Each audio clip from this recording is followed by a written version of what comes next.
to a kind of a slow start at night. Got down 11 points, and I think our kids were a little out of joint there in the first few minutes. I thought our effort was good, and I thought that Notre Dame was doing a very good job executing. They got out on us, and then we went on an 18-0 run. I think gave us a little confidence. We went up 10, and then we showed our inexperience. We had about 3 or 4 turnovers right there toward the end of the second half. But what I was most proud of is that we went back at halftime and we regrouped, and we were able to come out and execute a lot better. Our plan was to try to get to the free throw line a little bit more tonight, and that probably made the big difference in the game. This was the #1 3-point shooting team in the ACC, regardless of their record. And I thought that some of the guys, we did a very good job by making them have to work for every shot that they got. Burton is one of those exceptional players that it's very difficult to hold him down, but I thought we did a good job making him work for all the little things that he got. And, we've been challenging our players too, that we wanted them. There's so many stories about college basketball that there always seem to be 2 or 3 teams at the end of the season seem to magically do things that make the end of the season more exciting. I mean, St. Peter's a couple years ago.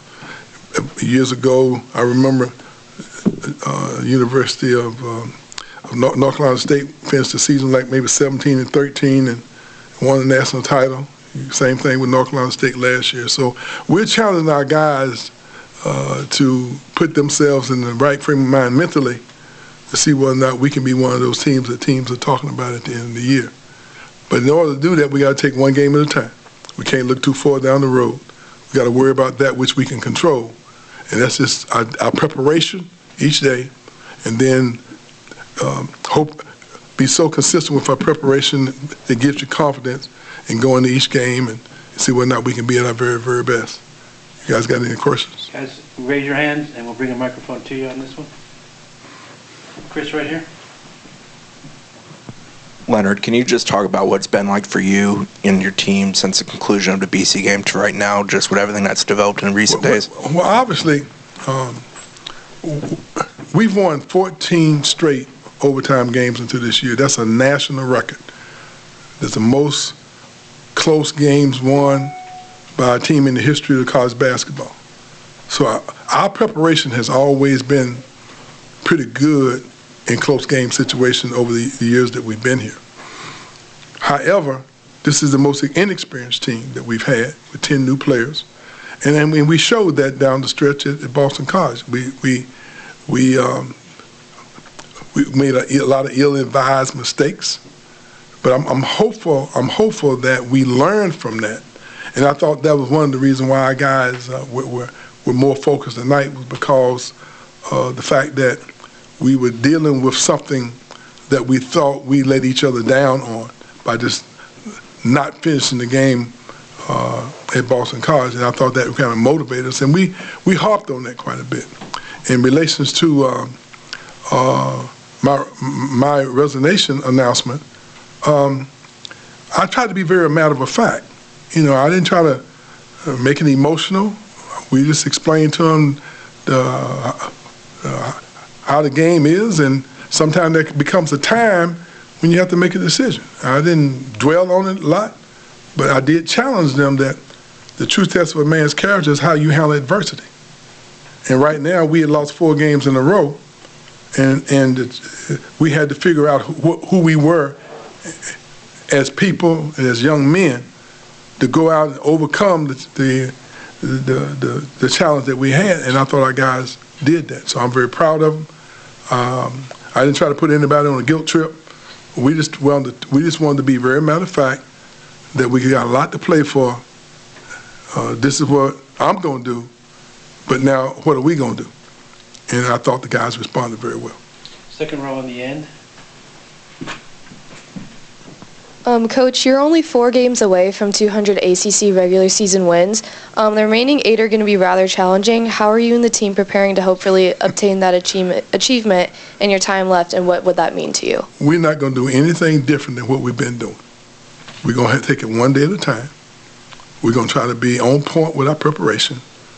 We're down 2 of our most important players, Jerry and Taylor. We're going to try to get them back healthy. Daquan's all beat up. You know, he's struggling a little bit. That's what young people do when they're forced into playing the type of minutes that he's playing and with the type of effort that he gives. That's what we can control. You know, we can't control all. You say we got 8 games left? Okay, I can't control the 8th game. What we can control is Thursday. Thursday's approach and how we go in that. For us to have some opportunity at the end, we got to make sure we take care of business now. So we're not getting too far ahead of ourselves. We want to try to improve our focus. We want to try to maybe work a little harder, get in a little bit better condition. And I played, 3 guys played over 30-something minutes tonight? Is that true? Well, I just look. Since nobody can answer that, were y'all at the game? Yes, that's correct. 4, Coach. Oof. See, that's not what we're accustomed to. And so the quality of your depth dictates that. The night we were down a couple guys, and we had AJ just coming off an injury, and he's not in very good shape. So we got to correct that. Those are the things that we have to do in order for us to have something to be thinking about at the end of the season. I'm confident from a talent standpoint that we're capable, but we are challenged being all on the same page, offensively and defensively. And thank God we got some time now to go back and work on some fundamentals, heal up a little bit, maybe do a little conditioning, and be prepared for Wake Forest. And then you can ask me about the next game after we get through with that one, okay? All right. Liam in the front row. You just mentioned that there comes a time you have to make a decision. Can you kind of give us a behind-the-scenes look at the timeline of that and kind of what went into that decision? And what I'm going to give you is that there comes a time when it's just time. You know, and I'm not going to do like a lot of coaches, talk about all the ills of what's going on, all the challenges we have. It's just time. It's time for Florida State basketball to have a new voice. And it's time for what's best for Florida State. And I also think it's what's best for me. And so, you know, in the atmosphere that we're dealing with now, it's interesting. But nothing I say to you is going to change it. And I'm not one to want to give a whole lot of opinions about how I feel about this and how I feel about that, because we all have opinions. The thing, if you talk about the climate of basketball, I have more questions than I have opinion. For instance, I'm sure that the climate that we're dealing with now, whoever was on that committee, they did a lot of research to come up with the atmosphere that we're dealing with. And I'm sure there were specialists in that room, psychologists, financial people, and they did a lot of research to make those decisions. I would just like to know what their thought process was so that I could get a better understanding of how we're supposed to deal with what we're dealing with now. For me to criticize is already done. For me to talk about how challenging it is, I just like to, I'm sure that they had a plan for us to follow to make it better, because I'm sure there were a lot of intelligent people, well-meaning people that have been a part of helping shape the decisions that we're making, have shaping the situation that we all are dealing with. That is challenging. But none of that had a whole lot to do with my decision. You know, my decision is based on how I feel. And those of you who know me, I think things through, and I really think it's best for Florida State, and that's hopefully to be best for me. Coach, you have so many relationships in the business. How have you been able to not answer all the phone calls and the text messages and all that over the last 24 hours? I had about an hour a day with my trusted sidekick, Karen. And she had one phone, and we were just answering texts. I mean, because I don't want to ignore people who I've developed relationships with over the years, but we got through most of them, and tonight there's a whole another bunch of guys that we got to respond to. But that's part of the community of college athletics.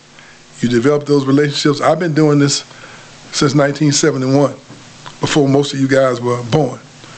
And I've had an unbelievable ride. For me to be complaining, to say anything negative, would almost be sacrilegious. I've been blessed immeasurably. A lot of these guys, they keep mentioning the word Hall of Fame. I told them, I sent some texts, I'm trying to get to heaven. You know, so I'm not going, you know, if along the way, I got some accolades that I can enjoy fine, but my primary focus is trying to finish this season strong. Because, fellas, you have no idea the joy it is coming on a college campus and taking teenagers and ushering them into young adulthood. I enjoy when they want you to be at their wedding, they want you to meet the fiance, they call you on Father's Day. I have a text from Michael Ojo that I'll never erase. And every time I listen to it, I get emotional with the sincerity that he called me and wished me happy birthday, before he passed. And that meant so much to me. But those are the things that you develop along the way that far exceeds anything else. I'm proud of the fact that we've only had one player not graduate who stayed with us for 4 years. And I'm proud of the fact that I think that we've been trying to develop relationships that are not 4-year relationships, they're 40-year relationships, where they call and ask you for advice. And they whenever they have issues that are challenging for them, they call you. And I still have kids that I talk to from Austin Peay, and I went there in '71. I still got kids I talk to from Kentucky. I was there for 12 years, Oklahoma State, Miami. And when I took the job here, I had about 30 basketball players from Miami met me in Atlanta, took me and my wife out to dinner. I mean, those are the things that are meaningful in this business. And so I don't want to be selfish. I want to do the very best I can with the job I've been tasked with, and I want to help our players leave this program and hopefully learn something about how to be a better husband, a better father, a better neighbor, a better citizen. I want to hope that we are doing all those things. And so I'm not really, that's what I want to continue to do. And things for me personally, I'd be selfish if I allowed myself to deviate from that focus. You had a question? Yeah. Coach, so DEI has become essentially the national discourse, right? Yeah. You come from an era where, and we all know that DEI is all about opportunities. You were living DEI before it was a thing. Can you talk about the fact that you were a trailblazer for a lot of guys that look like you, that came behind you and had success? Well, I was so fortunate to never live more than 30, 40 yards from my church. And every time the door opened, we were in it. Sunday school, BTU, Vacation Bible School, the Usher Board, the choir practice, the junior choir, the fellowship choir. I really could throw a rock from my back porch and hit the windows at my church. And so I think along the way, I was fortunate enough to have a mother and father who cared enough about me to spank me. I mean, I wasn't a choir boy. I mean, I challenged some things, but my mother and father, my father especially, he'd always tell me to go outside and get a switch. But I think developing that discipline and then developing a moral compass that allowed me to develop a work ethic that didn't allow me to make excuses and do anything but not let anybody outwork me. Those were my goals. My father always told me, don't come to me complaining. He said, because if you let it be close, somebody might make a mistake. You can control your work ethic. So don't let nobody outwork you, and I don't want to hear anything about why you didn't succeed.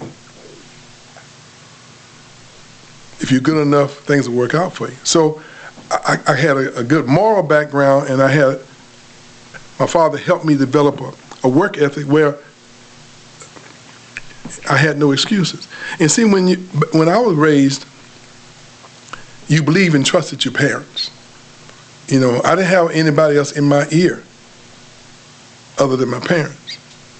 You know, and I told our players, I say, losing 4 games in a row is challenging, but it's not like using the colored bathroom and the colored water fountain, sitting in the back of the bus. Had to go to a movie and sit up in the balcony. I couldn't go in certain restaurants. Couldn't stay in certain hotels. We got denied hotels because I was on the team. But I never allowed that to affect me negatively. My father never said one negative word racially in my house. The only thing he wanted to do was be paid the same thing for doing the same job. He was always challenged by the fact that he was training college students, college-educated people how to do their job. And so I don't have any regrets. I think that I've always tried to do the very best that I could in everything that I've done. I've been blessed with good health. But I think that how I was raised allowed me to work through those challenges and overcome challenges that maybe was in our way by being work ethic, trying to respect people and do things the right way and never allow myself to make an excuse. And that has probably been the reason why I've been able to deal with what you call today DEI. You know, I just started hearing about it recently, in the last couple of years. You know, all I know, I had to try to get the job done, and hopefully someone would respect that. But I was very fortunate. I'm straight out of college, getting a graduate assistant job, and I always tell people, I feel like my steps has always been ordered. First semester, I'm a graduate assistant, full-time assistant coach, became ill. And so now I'm 23 years old with all the responsibilities of a full-time assistant coach. And so I had to grow up fast. I was actually coaching kids as a coach that were older than I was. And so I never had a chance to worry and figure things out and worry about those things that maybe I couldn't achieve. I had one emotional decision that probably,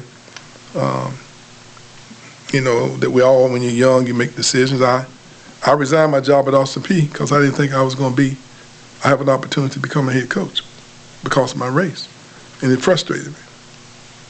But so I resigned on Wednesday, announcement on Thursday. I moved out of my house on Friday, took a job with Dow Chemical in Charlotte, North Carolina.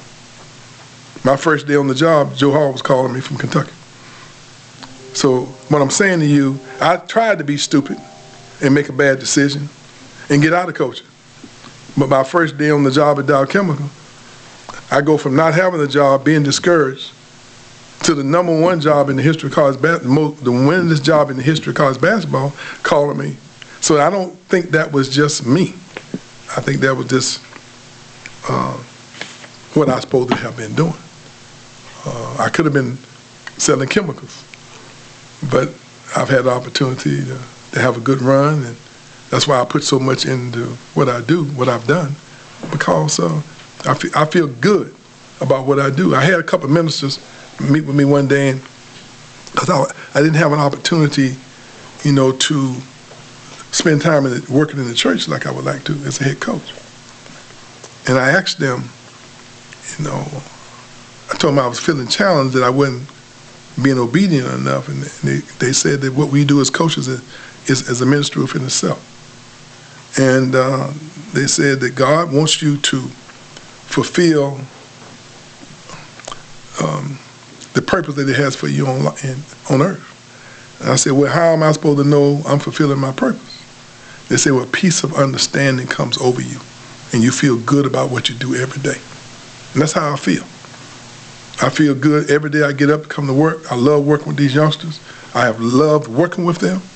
And I'm sure that whatever my next chapter is, I'll figure out something that will allow me to feel good about what I do every day.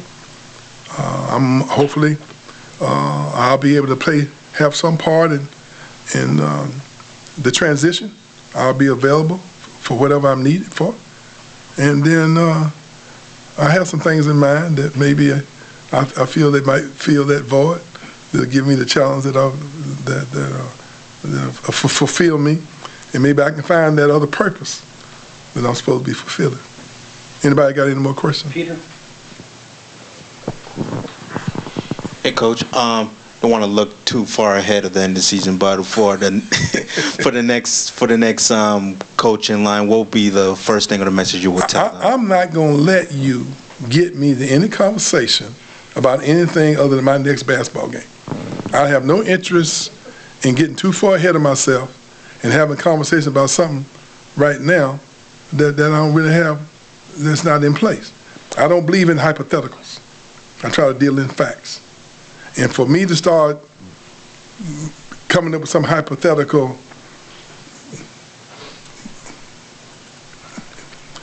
bunch of points that someone should be looking for, I think would be disrespectful to the people who are in charge with that responsibility.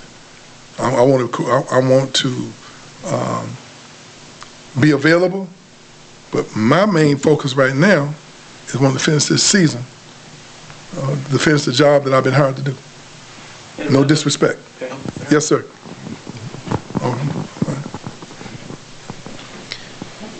So the next game, Yes. you're 1-6 in road games this year. We got to fix that, huh? And you're going to what has historically, Lawrence Joel's not an easy place to play. You grew up in that area, so I'm sure you're very familiar with the fans there. What needs to happen in the next 8 days to get a team to be able to close out a game on the road? Well, let me say this to you. Regardless of where you're playing, at home or on the road, if you're not at your best, you're not going to win. That's the way it is in the ACC. If you're at home, 70% of all games in the ACC are decided by 4 points or less. So there's a lot of near wins, and there are a lot of close victories. You worry about that which you can control. Is how we prepare. Every team's capable. I mean, we won how many straight games at home? We had some crazy record going on. It was in the 30s and 40s. We won 30 or 40 ACC games at home. That's rare. You're always going to have people. So I know what it takes to win on the road, and we got to prepare a young, inexperienced team mentally and emotionally to go out and do all the little things that it takes to win. You don't have a whole lot of room for error.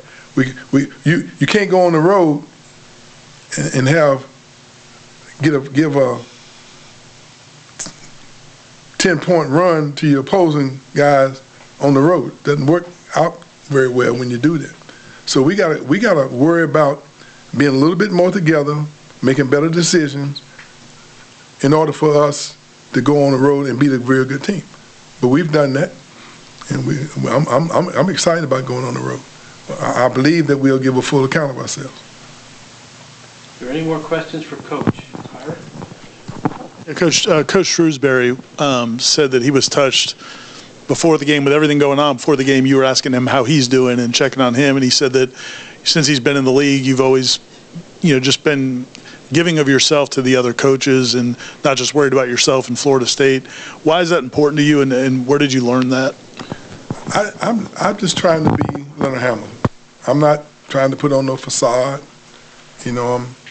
I had so many people help me along the way. I mean, it would be disrespectful for me not to try to give back to any and everybody that needs an encouraging word. I know what it's like. I've been through it, probably more so than a lot of people.